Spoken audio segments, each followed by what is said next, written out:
Hello and welcome back to our YouTube channel genius mind. और आज की इस वीडियो में हम स्टार्ट करने जा रहे हैं क्लास 9 का ज्योमेट्री का chapter number 2 that is parallel line, जो कि बहुत डिफिकल्ट चैप्टर माना जाता है 9 स्टैंडर्ड्स के लिए, बट बहुत ही सिंपल है, कुछ ज़्यादा उतना हार्ड नहीं, खाली आपको बेसिक आनी चाहिए।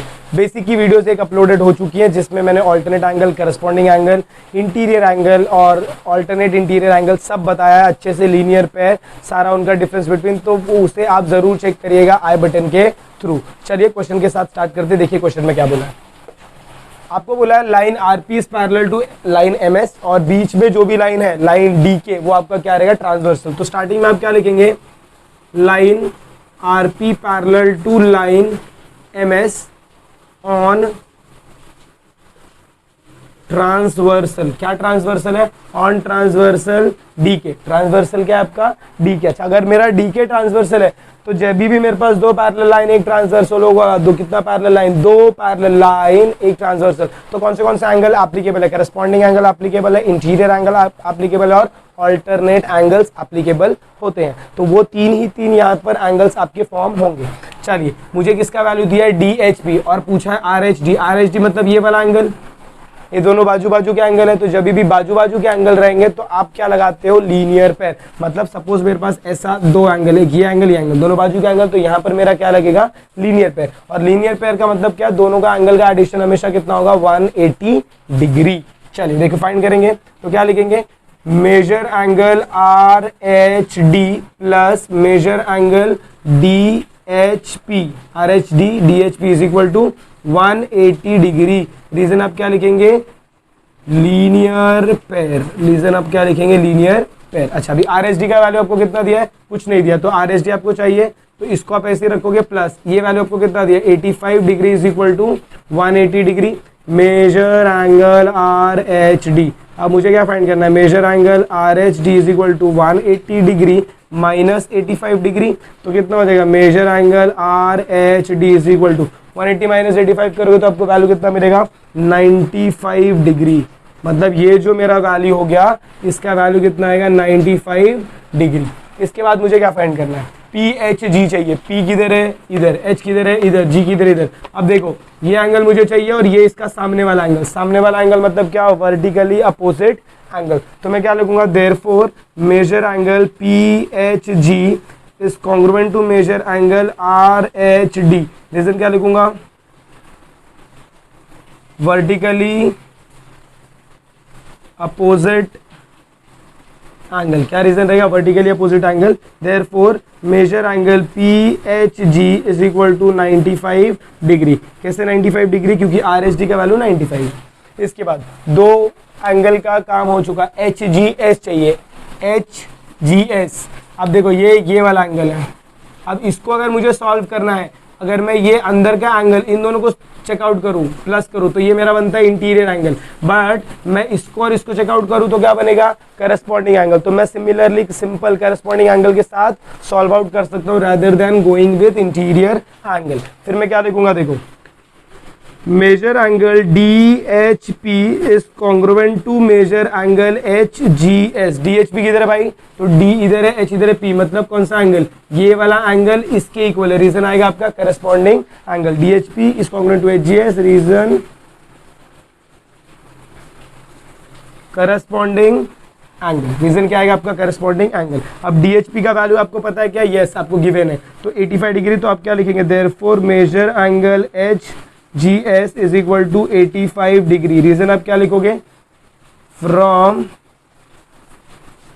Given, from given. HGS का वैल्यू आपको कितना मिल गया, 80 डिग्री, सॉरी 85 डिग्री मिल गया, क्योंकि इसका वैल्यू दिया था, तो इसका वैल्यू भी आपको कितना मिल गया, 85 degree.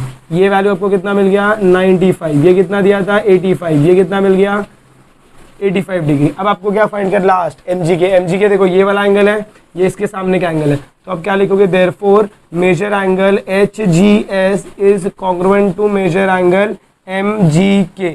Reason vertically opposite angle, VOA मतलब वर्टिकली अपोजिट एंगल। अब मेजर एंगल HGS का वैल्यू तो आपको दिया है ना, तो MGK का वैल्यू कितना हो जाएगा, दैट विल बी 85 डिग्री। बस इतना सिंपल सा ही क्वेश्चन था, please take a note of this. तो चलिए मूव ऑन करते हैं next question, that is your question number 2। Question number 2 में अभी तक हमने क्या बात किया, 2 पैरेलल लाइन 1 ट्रांसवर्सल, बट यहाँ पर 2 पैरेलल लाइन और 2 ट्रांसवर्सल। जब भी ऐसा क्वेश्चन रहेगा जिसमें आपको 2 पैरेलल लाइन और 2 ट्रांसवर्सल है, तो आप हमेशा आप नॉर्मल तरीके से जाओगे, जिसमें से आप 2 पैरेलल लाइन लोगे और 1 ट्रांसवर्सल। तो पहले 2 पैरेलल लाइन 1 ट्रांसवर्सल का काम खत्म करेंगे, फिर उसके बाद नेक्स्ट ट्रांसवर्सल पर मूव ऑन करेंगे। तो इसमें से पहले एक ट्रांसवर्सल मैं सिलेक्ट करता हूँ, ट्रांसवर्सल एल। इसमें अगर आप देखो तो ए और बी का जो वैल्यू मुझे फाइंड करना, मैं इसी लाइन के हिसाब से फाइंड करूंगा। थोड़े टाइम के लिए मैं ये लाइन को भूल जाऊंगा। अब ऐसा नहीं कि ए इधर दिख रहा है, सी इधर दिख रहा है, बी इधर दिख रहा है, इधर है, नहीं, वो काम नहीं है। क्यों? क्योंकि ये अलग ट्रांसवर्सल है, वो अलग ट्रांसवर्सल है। इसके लिए तो सबसे पहले मुझे ए फाइंड करना है। ए देखो बाजू बाजू वाले एंगल है, अगर बाजू वाला एंगल है भाई तो क्या मिलेगा, क्या बनेगा, लीनियर पेयर। तो मैं क्या लिखूंगा, देखो सोल्यूशन स्टार्ट करूंगा तो क्या लिखूंगा, line P parallel to line Q, और कौन सा ट्रांसवर्सल, ऑन ट्रांसवर्सल एल। कौन से ट्रांसवर्सल की बात हो रही है, ट्रांसवर्सल एल की बात हो रही है। यहां पर क्या होगा, angle A plus 100 degree is equal to 180 degree. Reason आएगा आपका लीनियर पेयर। रीजन क्या आएगा, लीनियर पेयर। अच्छा ये प्लस 100 है, उस साइड जाएगा तो माइनस, तो angle A is equal to 180 degree minus 100 degree, therefore angle A is equal to 80 degree. Angle A आपका कितना हो जाएगा, 80 डिग्री। अब मुझे क्या फाइंड करना है, अब मुझे क्या फाइंड करना है, देखो एंगल ए और एंगल बी। अब मैं इसको ऐसे भी सॉल्व कर सकता हूँ कि ये वैल्यू इसको इक्वल कर दूं और फिर इसका वर्टिकली अपोजिट एंगल, बट यहाँ पर मुझे क्या करना पड़ेगा, नाम देना पड़ेगा। बट अगर मैं चेकआउट करूँ तो देखो ये मेरा क्या बन रहा है, जेड बन रहा है, मतलब ये एंगल और ये एंगल इंटीरियर एंगल, और इसके ऊपर वाला एंगल और इसके नीचे वाला एंगल दोनों कॉन्ग्रुएंट रहेंगे। रीजन आप लिखते हो ऑल्टरनेट एक्सटीरियर, तो डायरेक्टली मैं क्या लिखूंगा, major angle A is congruent to major angle B.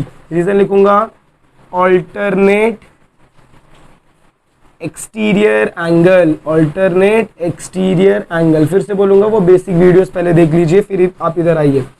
Angle A का वैल्यू कितना है, 80 डिग्री, देयरफॉर एंगल बी आपको कितना मिलेगा, 80 डिग्री। क्या मिलेगा, 80 डिग्री। इसके बाद अभी ये वाले वैल्यू का काम हो गया। अब मेरा ट्रांसवर्सल चेंज हो जाएगा, तो वापस मैं अब कौन सा ट्रांसवर्सल लिखूंगा, line P parallel to line, line P parallel to line Q on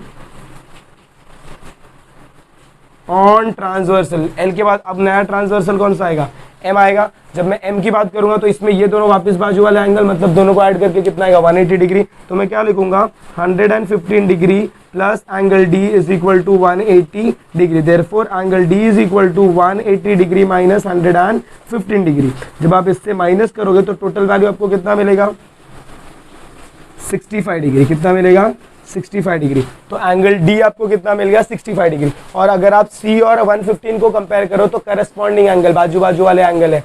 कैसे, देखो क्या बना रहा है, एफ बना रहा है क्या, और ये अंदर के एंगल है।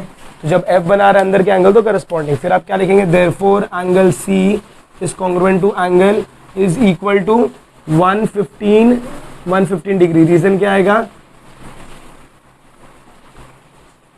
Corresponding angle. रीजन क्या आएगा आपका, corresponding angle. Therefore final answer आप क्या लिखेंगे, फाइनल आंसर में आप लिखेंगे angle A, angle B, angle C, angle D. Angle A का वैल्यू, बी का वैल्यू, सी का वैल्यू और डी का वैल्यू। ए का वैल्यू आपको कितना मिला, 80 डिग्री। बी का वैल्यू कितना मिला, 80 डिग्री। सी का वैल्यू कितना मिला, 115 डिग्री। और डी का वैल्यू आपको कितना मिल गया, 65 डिग्री। बस इतना सा क्वेश्चन था, please take a note of this. तो चलिए मूव ऑन करते हैं next question, that is your question number 3। अभी देखना ध्यान से सुनने का, क्वेश्चन 2 और क्वेश्चन 3 में क्या डिफरेंस है। क्वेश्चन 2 में आपको 2 पैरेलल लाइन था और 2 ट्रांसवर्सल था। जो ट्रांसवर्सल थे वो पैरेलल नहीं थे, इसीलिए आपने अलग अलग ट्रांसवर्सल लिया। यहाँ पर भी सेम है, बट क्या बोला है कि जो चारों लाइन है ना, ट्रांसवर्सल भी आपका क्या है, पैरेलल लाइन है। ट्रांसवर्सल भी क्या है, पैरेलल लाइन है। तो इस कंडीशन में आप फ्री हो, खुश हो, आजाद हो, आपको जो चाहिए आप वो 2 पैरेलल लाइन लो, और जिसको ट्रांसवर्सल चाहिए आप उसको ट्रांसवर्सल लेके सम को सॉल्व कर सकते हो। बट इसके पहले वाला क्वेश्चन नंबर जो 2 था उसमें आप किसी को भी पैरेलल लाइन नहीं ले सकते। जो पैरेलल लाइन दिया सिर्फ उसको ही लेना है, बाकी का 2 आपको ट्रांसवर्सल कंसीडर करना है। यहाँ पर अगर मैं एन और पी को पैरेलल ले रहा हूँ तो एल और एम को मैं क्या ले सकता हूँ, ट्रांसवर्सल। एल और एम को अगर मैं पैरेलल ले रहा हूँ तो एन और पी को मैं क्या ले सकता हूँ, ट्रांसवर्सल कंसीडर कर सकता हूँ। चलिए मुझे क्या चाहिए, वैल्यूज को फाइंड करना है। तो सबसे पहले यहां पर मैं क्या लिखूंगा, एक एंगल डी कंसीडर करूंगा। तो consider angle D in the given figure. चलो एंगल डी आपने कंसीडर कर लिया। अब देखो ये इसका सामने सामने एंगल है, मतलब एंगल डी का वैल्यू कितना हो जाएगा भाई 45 डिग्री। तो आप क्या लिखोगे, major angle D is equal to 45 degree. Reason आपका क्या आएगा, वर्टिकली अपोजिट एंगल। डी मिल गया आपको कितना, वर्टिकली अपोजिट एंगल। मैं डी से फाइंड कर सकता हूँ ए, क्यों, कौन सा पैरेलल लाइन, ये तो वर्टिकल अपोजिट के लिए पैरेलल लाइन की जरूरत नहीं। अब इसके लिए पैरेलल लाइन की जरूरत है, तो कौन सा पैरेलल लाइन। अब देखो क्या लिखूंगा, line L parallel to line M। ध्यान देना ये जो एंगल बनता है ना हमेशा ट्रांसवर्सल पे बन रहा है। तो ये एंगल देखो इधर बन रहा है और ये एंगल इधर बन रहा है। तो कौन सा लाइन है जो दोनों में कॉमन है, कौन सा लाइन है जो इसमें भी कॉमन, डी में भी कॉमन है, इसमें भी, ये लाइन P। तो जो दोनों में कॉमन लाइन रहेगा उसे आप बोलते हो ट्रांसवर्सल। तो line L parallel to line M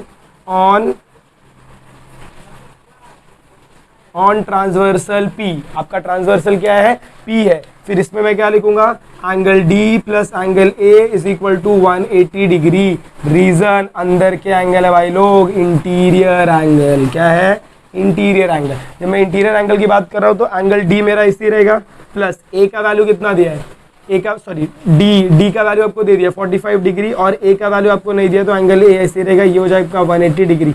therefore angle A is equal to 180 degree minus 45 degree. 45 degree बात करूंगा तो ए का वैल्यू कितना हो जाएगा 135 degree.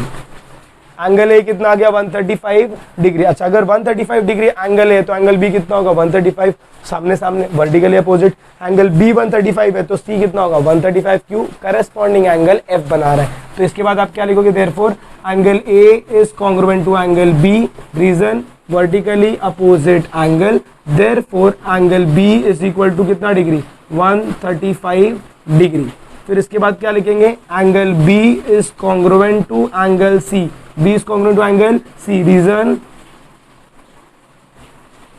Corresponding angle, reason corresponding angle. Therefore angle B का वैल्यू कितना 135, तो एंगल सी का वैल्यू कितना होगा 135 डिग्री। आई होप आपको ये तीनों पार्ट समझ में आया कि एंगल ए कैसे ढूंढा, एंगल बी कैसे ढूंढा, एंगल सी। इन सबको फाइंड आउट करने के लिए मैंने ये एंगल की हेल्प ली, तो मैंने उसको पहले लिख दिया consider angle as D. I hope आपको पार्ट समझ में आया। अगर वीडियो पसंद आए तो प्लीज वीडियो अपने फ्रेंड्स के साथ ज्यादा से ज्यादा शेयर करें। चैनल पर नए तो चैनल को सब्सक्राइब करना ना भूलें। स्टे ट्यून, आगे की वीडियोस आ रही हैं, तब तक के लिए have a good day and take care.